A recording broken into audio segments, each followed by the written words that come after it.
Fractions are also whole numbers. I got onto a few groups. So most of the time you guys realize if I start with a whole number, put it over 1, that's a fraction. So obviously if the bottom is a 1, that's a fraction, that's a whole number. But that's not the only kind of fraction that's a whole number. Another group said, oh wait a minute, if the top and the bottom are the same number, then that's a whole number, right? But then there's a more general way to state this. Who's got that?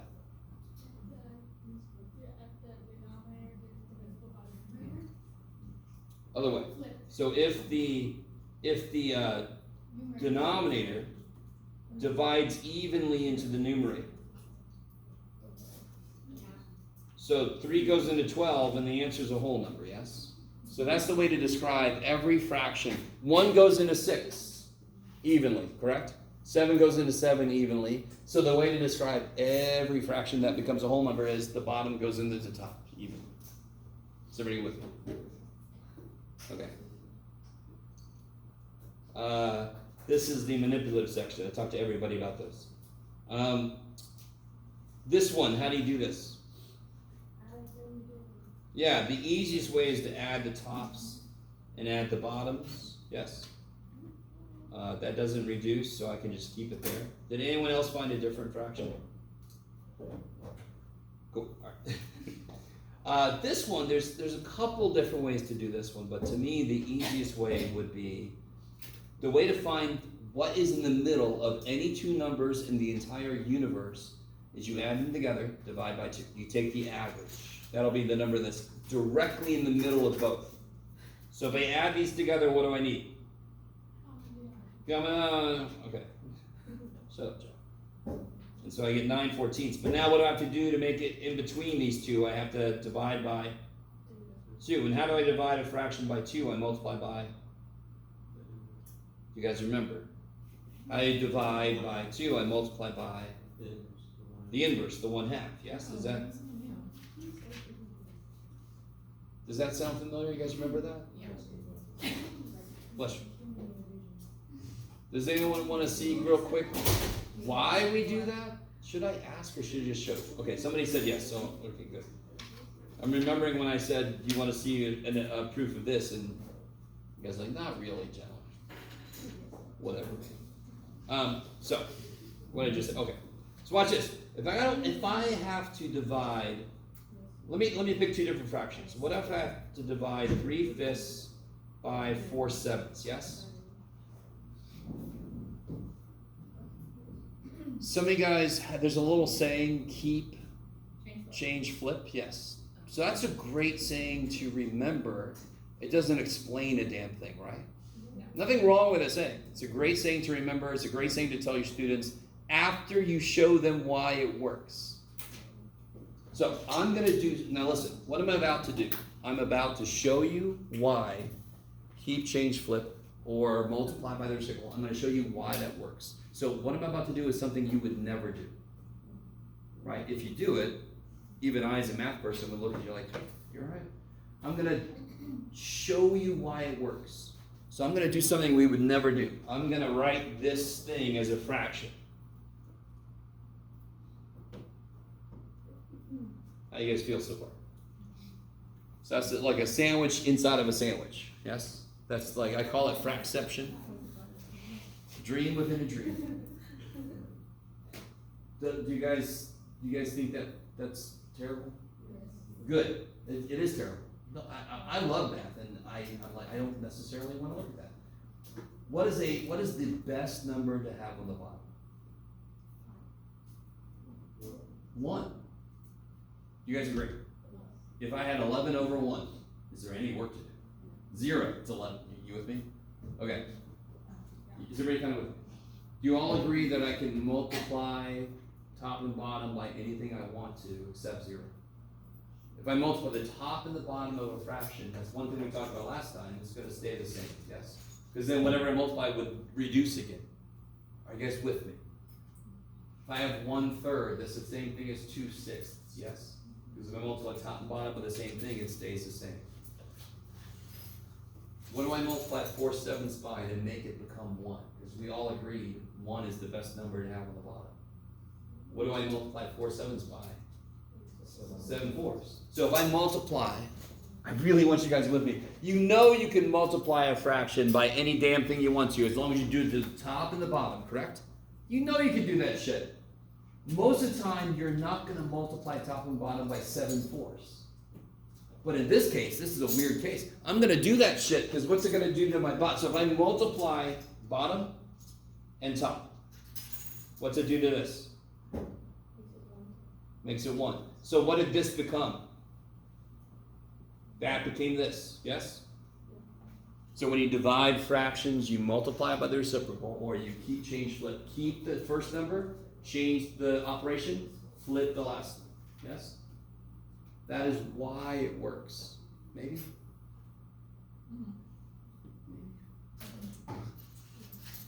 I even have a physical interpretation.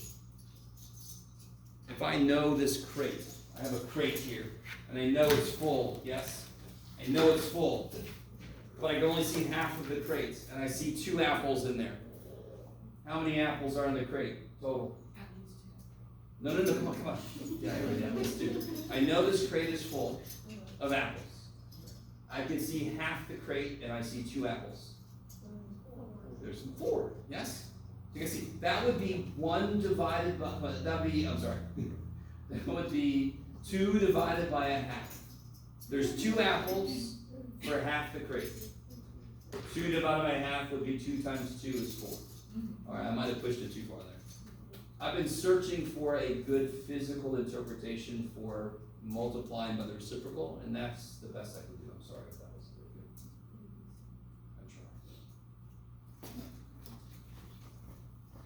I tried. What was that all about? Oh, that was this. So 9/28 is directly between those 2. I don't know if do you notice that you can multiply the top and the bottom to make it 28 on the bottom? That'd be 4 28 and 14 28. And 9 is right between 4 and 14. That's another way to do that. Okay. I think I got around, so a lot of people had a little bit of trouble with number 5, and if the problem was just this, I think everybody would have been better with it. But the trick is, that is the problem. That's the problem at first. I don't care about the outside. I do the inside, right? And what's the inside need?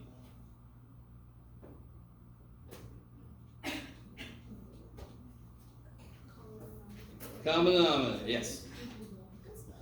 So multiply by 3, multiply by 4, I get 7 6 minus 15 twelfths minus 4 twelfths. I get 7 6 minus 11 twelfths.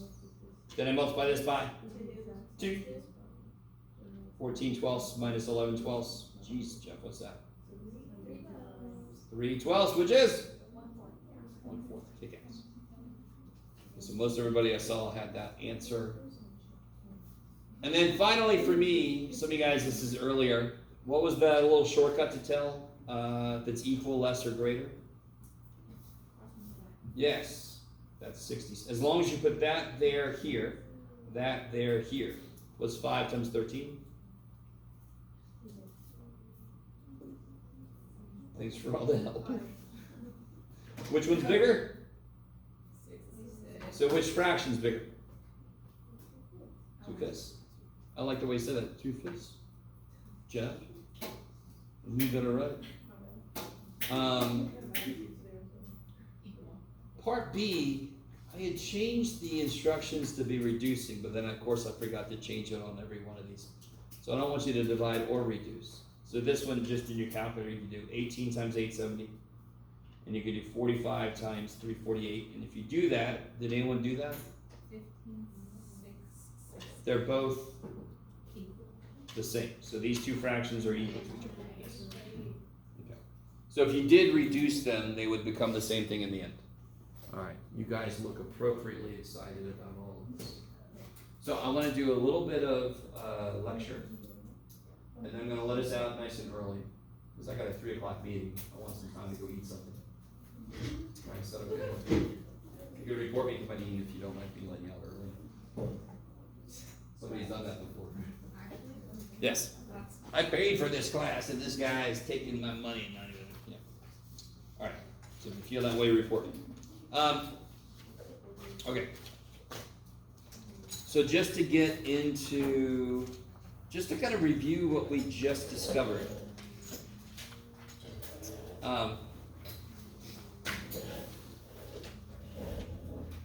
So if I already have like denominators, I can just add the tops together. And again, the trick with fractions, when you get past the fact that they represent a certain amount of a whole, you start to realize that the A is telling me how many beats I got. Let's just go with that. I need you to make, if I have the number 4/5, I literally have 4/5, yes?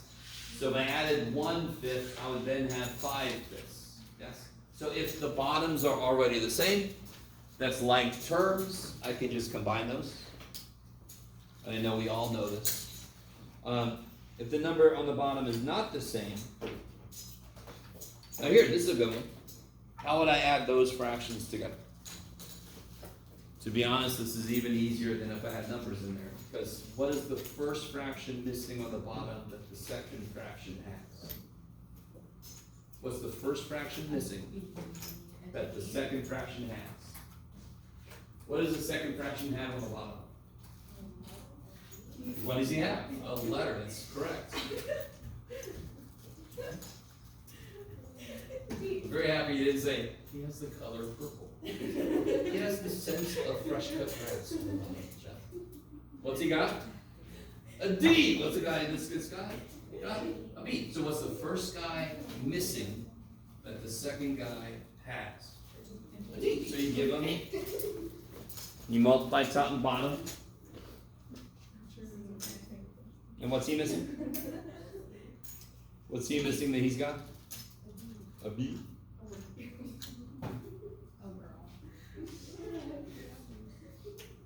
All right. How are we doing?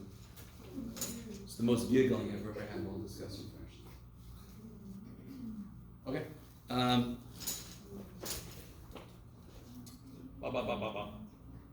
Oh, did I show you? Yeah, I don't care about all that. Did I show you this? We talked about mixed numbers and improper fractions. I'm pretty sure I showed you where if you have like 11/7, remind me if I showed you this little trick. 11 is 7 plus 4. Did I show you this little trick? Like if I said, what number do you wish I put up there? You would say 7. So the next number below 11 that 7 likes is 7. So if I break 11 up as 7 plus extra shit, yes? What's 7 divided by 7? And what's 4 divided by 7? I don't know. So this is 1 and 4/7. That's pretty sick. I know. That makes it really clear that the 4 is a literal remainder. It's like how much extra there was after dividing evenly. There's 4 extra. 4 remaining. Remainder. Okay. When will this work? All the damn time. But you know, the numbers get grosser. So normally what we do when I have to put something into, yeah, there, John. Sure, this will work. See, this would still work, but I could do long division. Yes? Yes. Okay. You could still do it this way, it just gets harder to think about. Or you could just set up long division. Are you guys all with me? Okay. So the long division way for this guy would be, this goes in once with 4 remaining. Now, real quick, I can't remember if I said anything about this. This is one of the worst decisions in all of math history. Because what do I do with something that's sitting next to something else? What does like 7x mean, for example? Multiplication. But what does this actually mean? It means addition, yes? And to be really honest, that's one of the worst decisions in all of math history, is just to slam those together. Because then we keep putting in students' heads, when 7 is next to x, you multiply. Well, this is 1 times 4 sevenths then. The teacher's like, no, it's not. They're, oh, God. So it's just a bad choice, and I wasn't around, so too bad. Okay. You guys are all with me? You understand? That could cause a lot of confusion. Understandably. Okay. There are 2 more things I want to talk about. Here. If I had to do 30 minus, I'll do one like that, yeah. 7 and 2 sevenths. But I want to do that in my head. Let me ask you this. What's 1 minus 2 sevenths?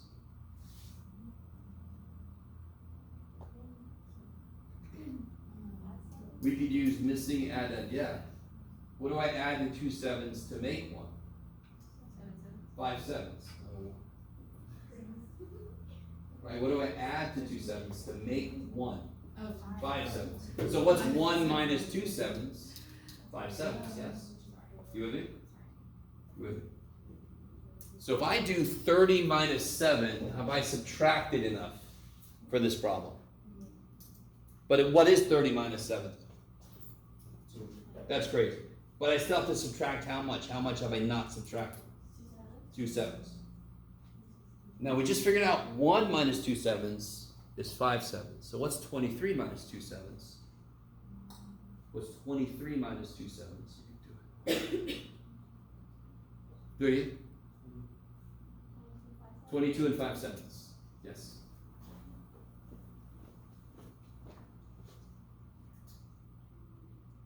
If you want to, this is 22 plus 1. This we know is 5 sevenths, so it's 22 and 5 sevenths, yes? Do you guys see that? So a lot of the stuff we were talking about earlier, the mental computation methods, and in fact, even just the definition of subtraction. Subtraction is missing addend. 1 minus 2 sevenths. 2 sevenths plus what is 1? 5 sevenths. Okay, 1 minus 2 sevenths is not a big deal. It's 5 sevenths. You can think better about what does this need to become this instead of what is this minus this. You know, like, holy shit. And then the last thing I want to show you for today, don't get to a second, is borrowing to subtract fractions. So what was the problem I had? I lost it. There it is.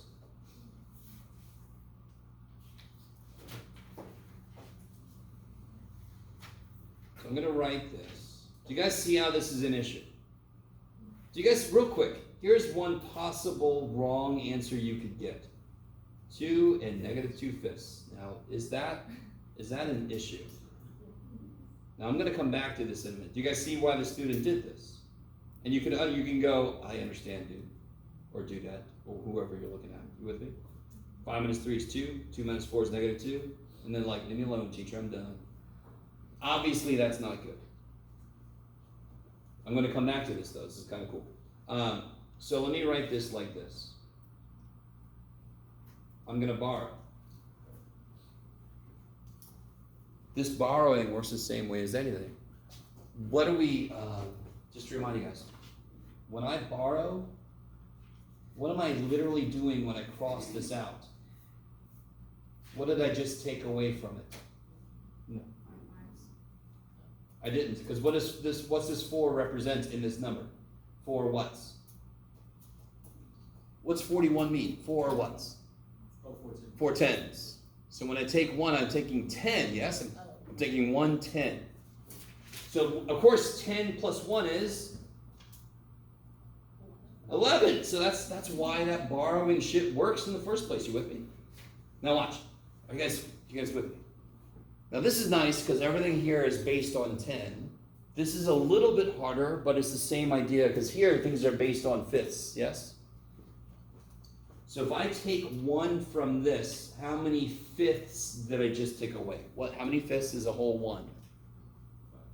5 fifths. So if I take 1 from the 5, I can give 5 fifths to the 2 fifths. If I take 1 from the 4, that actually is 10, isn't it? And that's why I made this 11. So I didn't really just take 1 away, I took 10 away. I didn't really just take 1 away, I took 5/5 away so I can give it to this guy. I can overload him. Am I allowed to have 11 in one spot? Am I allowed to have 11 in one spot? No, but we pretend we can so that this is doable, yes? Here, if I take this away, I'm going to add 5/5. So this becomes 4 and 7/5. Jeff, it's not a power. Minus 3 and 4/5. Can I do that now? What's that? 4 minus 3? Holy shit. What's 7/5 minus 4/5? 3/5. Okay. I'm going to develop a lisp after talking about fractions. Has anybody ever seen that before? The borrowing method for mixed numbers? It's exactly the same idea as just regular everyday borrowing. Okay. If I didn't want to do it this way, what way could I do it? What way could I do this differently? Does anyone know how to do that problem? 5 and 2/5 minus 3 and 4/5. Does anyone know how to do that problem? Pointing at somebody, and they don't want to talk.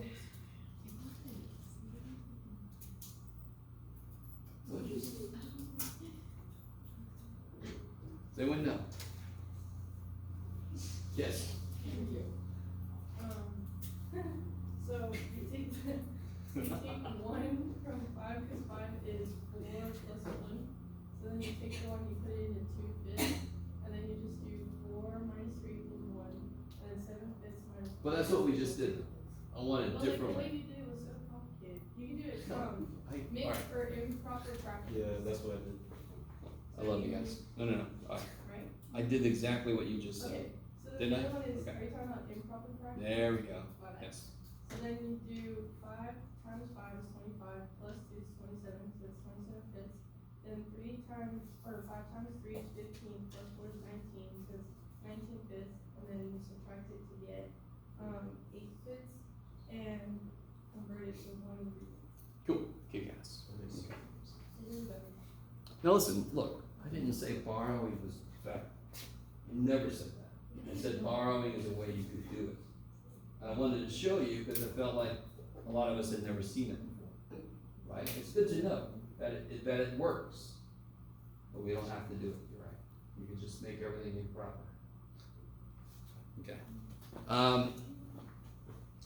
Alright guys, that's we're gonna have a nice early day. Get out of here. Go have fun. I'll see you guys next week. Have a good weekend. Or don't. I don't know. If you don't like fun, don't have fun. I'm gonna go eat. And then meet. Maybe eat meat.